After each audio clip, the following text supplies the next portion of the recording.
Okay, go ahead. I'm gonna just look at that. Okay, so right. there are two numbers here that makes everything a lot easier to understand with this salt system. I'll go over those two, what they mean, what they do, and then I'll go over those couple directions to get you started, and then you'll kind of go from there. Okay.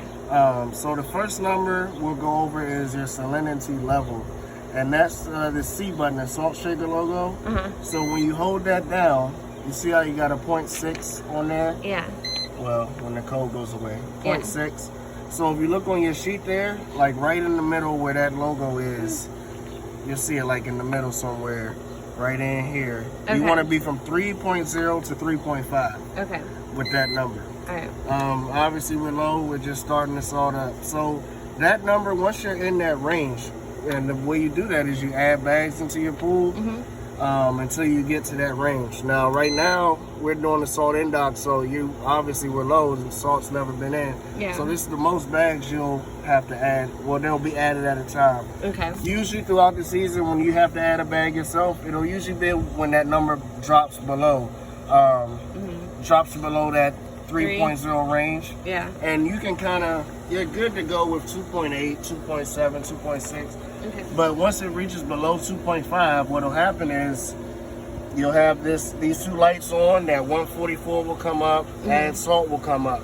Okay. Now, and you'll notice as he starts to add more and more bags, the numbers. Yeah, exactly. Already. Exactly. That's why that's important. That's why we needed that working. But you'll see once it gets to above 2.5, like we were just talking about, these two lights will go away. Add salt will go away. Okay.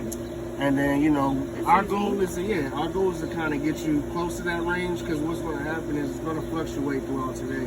Okay. Especially being it's right by the skimmer, so it's going to pick that up a lot quicker. Yeah. The constant number where it's going to usually stay at is probably going to be around later on today, maybe in tomorrow morning, where you'll see it doesn't change as much.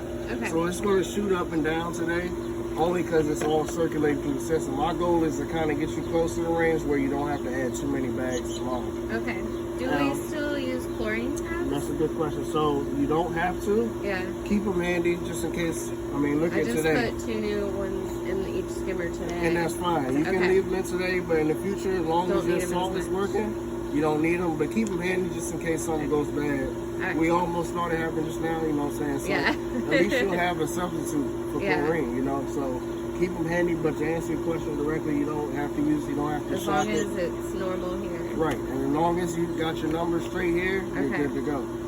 Because what's going to happen is, as long as everything is good here, and your settings are right, your salt cell, that's going to generate the salt into chlorine for you. Okay. This guy here. All right. Yep. And do we still need to do the backwash? Yeah, so with the backwash, just kind of keep in mind, like if you may need to add, say you get slammed with rain and your salinity level drops, you're like, I need to add a bag, and it may be around the time you may need to backwash. Yeah. Backwash first, and then add your salt. Oh, okay. And that kind of goes for any chemicals. That way you're not flushing out, what you just put in. Okay. So it doesn't affect it besides that. Just kind of keep in mind, if you're going to backwash, maybe backwash a couple of days after you add the salt. And every time we backwash, we add that stuff. The DE. The DE, okay. The earth. I don't know how to say that. I it. was hoping we didn't have to do that anymore once we got the... Yeah, and then... So the salt water filter is really just for the chlorine part of it, because it makes its own. Absolutely. Okay. And the DE is for like the actual grids in here, and then filter tank. Okay. And then honestly, backwash, you don't have to do it all the time. Just as long as that pressure is good, and then maybe once a month. Yeah. But with the salt, it doesn't really affect it. Besides, flushing out, water or the chemicals that are already in the pool. Okay. All right. So with another thing. Anything else with this though? Yeah, just a little bit. Okay. I'll go over that other number. But the salinity number, I think you probably got that down. If you need to add a bag, if you're low, you need to add the several bags. If you ever get too high, like it's crazy, like 5 point something, just drain some water out. You have multiple here, so you can. Yeah, I had to do that this morning actually because it was too high from all the rain. Right, so you can drain. You don't have to drain the whole pool, just enough to dilute it. And what you're doing is you're watching your salinity number, as you drain the water to get back into that range to drop it down. And that's pretty much it for that salinity number. That pretty much stays constant. As long as you're in the range, 3.0 to 3.5, good to go. All right. Now the other number is your, sorry about that. It's okay. It's still picking up. So this is your chlorine production number, the double zeros. Yeah. Now you control this with the 2 arrows. Let's see what's going on here.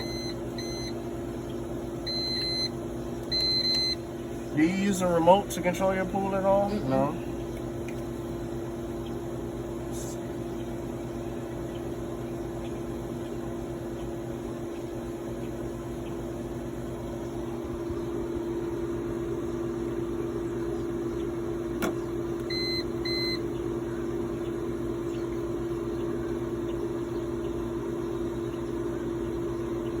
I'm gonna stop this while we figure this Okay. out. Okay.